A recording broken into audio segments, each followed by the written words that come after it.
All right, everyone, it's time to check your Christian privilege, or at least that's what some people within the academic apparatus are saying. Look, they invented the term white privilege to describe the fact that as a whole, as an aggregate, as a group, people who happen to be Caucasian, I guess in appearance, in some cases just appearance, have like, I don't know, a little bit more income than the rest of the serfs in the United States. It's sort of a situation where you've got two slaves, and one of them, their piece of bread is slightly bigger, so the other one blames them. It's like, now you could blame the person enslaving you, but just keep getting distracted, like a good a thought slave, a good idiot, basically. So they invent white privilege. And then they have like straight privilege, dude privilege, and all these other privileges. But before now, religion really wasn't part of it. And the reason why is this. Religion is a choice that people make. I understand that most of the time you're born into whatever religion you're part of. It's not 100% choice. Like kids are indoctrinated usually into the religion they end up keeping for their whole life. I escaped that. Others have escaped that. Most people don't. Statistically speaking, if you're raised Christian, you're probably a Christian. If you were raised Muslim, you're a Muslim. If you were raised atheistic, you're probably an atheist. It's just sort of the way that things work. But Christianity isn't quite like race or gender or age or something. Those are not choices. You don't choose the chromosomes of your birth that determine whether you're male or female. You don't, and by the gender expression and gender are two different things, so don't get me started in that bullshit. You didn't choose the genetics that comprise, are you a white individual, are you black, are you like Asian or whatever. You don't get to choose your age. There are plenty of people who wish they could, I'm sure, but you can't. But you can choose your religion, so insofar as that's the case, it's a little bit different. It's sort of like when people say that if you're criticizing Muhammad or something, you must be racist. Well, Islam's a choice that people make. It's a political group. It has nothing to do whatsoever with, genetics or anything like that. By the way, I thought it was funny because this specific article here, it references the LGBTQIA community. Now, the more letters keep appearing on that. It used to be like LGB. Then it was LGBT in like the time that I was going to UVM or something. It was LGBT. Then they added the Q. Then they added an A. Now they've fit an I in there as well. So I'm not even sure what that one stands for. I don't know, intersex or something. Where's the extra A for asexual? Because I think the A on there is allies, like people who are like allies of like the gay community. Where's the other one for people who are asexual? Where's the P for polysexual? Where's the T for Tumblr at this point? You're attempting to be hyper-inclusive. I see potentially social problems with these things happening as a result of that. I think the last thing that somebody like myself wants, as someone who was basically a progressive on such an issue, I don't want to see people end up getting like mocked because it's been co-opted by a political sort of movement, a far-left social justice warriordom, in which people who themselves are part of these supposedly privileged groups, really, they speak down to everyone else, use them as nothing more than pawns. And it is being spurred on by like the millionaire classes, the normal ghouls of society. Heads of corporations pretending to be moral even though they're not. They're just grandstanding to sell things. Politicians that are usually 2 or 3 times older than the people that they're using as pawns, as shields. You like the Parkland kids. Like, people seek to shield their stupid arguments by saying, oh, think of the children. Oh, this person's under 18, you can't criticize them or else you're harassing them, you're a cyberbully or something. Well, yeah, but the people proposing all these things in a primordial sense are not in their teen years, they're in their 50s and 60s largely. Some of them in their 70s, and occasionally in their 80s, like that idiot judge there who left the Supreme Court because he got fucking senile. No, there's no such thing as Christian privilege. In that sense, it's similar to all these other privilege claims. There's no white privilege. There's no straight privilege. There's no Christian privilege or anything. I say this as a non-Christian, by the way. I'm not going to sit there saying, oh, well, these Christians disproportionately, like, they're doing better than pagans or something. Who fucking cares? It's a choice that people make. It's arbitrary. Your white privilege isn't real. I pointed this out before. What you're doing is you're seeking to take, really the income of white individuals being higher. It's really being dragged upwards by a handful of CEOs and stuff like that more than anything else. No, if you have a white person who's in the middle class, working class, something like that, and you tell them, well, you're privileged, there's, you've got to pay reparations, you got to apologize, your opinion means less something. You know what they're going to do? They say, fuck you, because they don't see that privilege, because they're not. They're also part of the middle class or the working class or whatever. I happen to be somewhere in the middle class, depending on what part of the country you're in. In San Francisco, I guess I'm sub-working class at this point. You saw the housing prices there. No, privilege comes only from a person's income or political affiliations.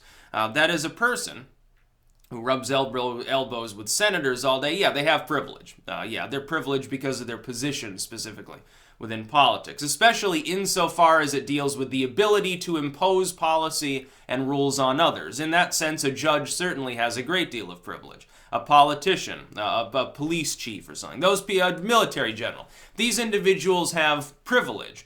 They've grabbed that privilege, it's generally. The hope is that it's in a meritocratic fashion, that is, they worked hard to get it. Unfortunately, a lot of times what you actually get is someone sort of born into it. They're born into wealth and they just maintain it, and yet they have all of this leeway in life. Whereas someone who works hard, like I'm a hard worker. I've risen up towards the upper rung maybe of the middle class, but the chances of me becoming a billionaire are fairly scant. You shoot for the moon, but don't be too disappointed if you don't quite get to the moon. You may have to just go into orbit instead and be happy with the way things are. Now, privilege is the ability to basically be born up in orbit and just have to work a little bit to get there. The fact that a person's white doesn't necessarily indicate that. The person being Christian doesn't indicate that. A person being X, Y, and Z, it has nothing to do with that. They're born into a political family. They're born into a millionaire's family. They win the lottery or something. Okay, they've got privilege. Yes, absolutely. A person who's very wealthy, typically they're going to get a lower sentence for the same crime. A person who's poor, it doesn't matter if they're white. Now, trust me, it doesn't matter. They're still going to get the book thrown at them, potentially. They're still going to get fucked. We've seen this before. People who cheat people out of hundreds of millions of dollars, they get a golden parachute before they leave their company. Uncle Sam comes along and says, well, this company fucked everyone over. We're going to bail them out because they're too big to fail. Meanwhile, you try getting a bailout when you go bankrupt. It's never going to happen. That's called privilege. It has nothing to do with the color of your skin. If that CEO were black, trust me, they'd get the same golden parachute and it wouldn't matter. So this is social justice warrior bullshit, as it always has been. One thing that I find, people who try to fight against the privilege bullshit arguments, a lot of times they'll attack academia. That's a pretty bad strategy. Remember that strategy matters more than truth in some cases, at least when you're trying to change minds. Yeah, okay, there are people within academic circles that are totally socially Marxist. That's absolutely true. Trying to cast off the entire edifice that way, when it tends to, in some cases at least, boil down to a few bad eggs, of course, is not so effective as simply targeting the ideology, which is, hey, now this particular belief is wrong. It is provably wrong. You're attempting to collectivize, which makes sense. I mean, if you're a social Marxist, of course you're going to collectivize every argument you make because, you hold your farts in all day. That's basically your mentality. That's what a communist tends to do. They're weird people. They tend to have other side issue mental issues, and it's just the way that things are, but trying to attack the entire academic complex, of course, isn't quite adequate. I went to UVM.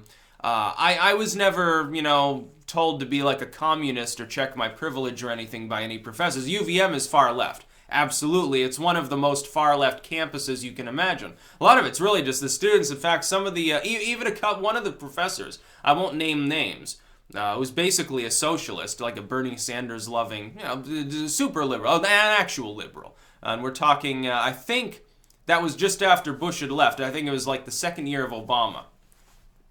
And he's like, because I was getting good grades, I was studying, doing well, sort of in private conversation.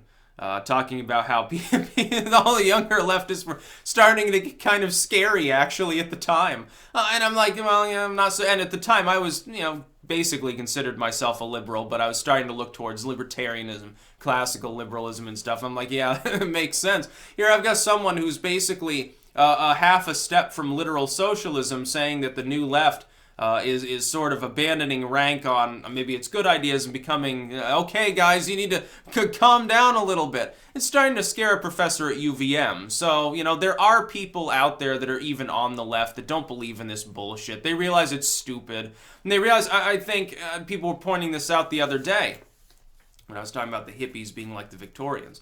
They were pointing out that if the hippies were like reincarnated as young hippies today, they'd probably be like far right.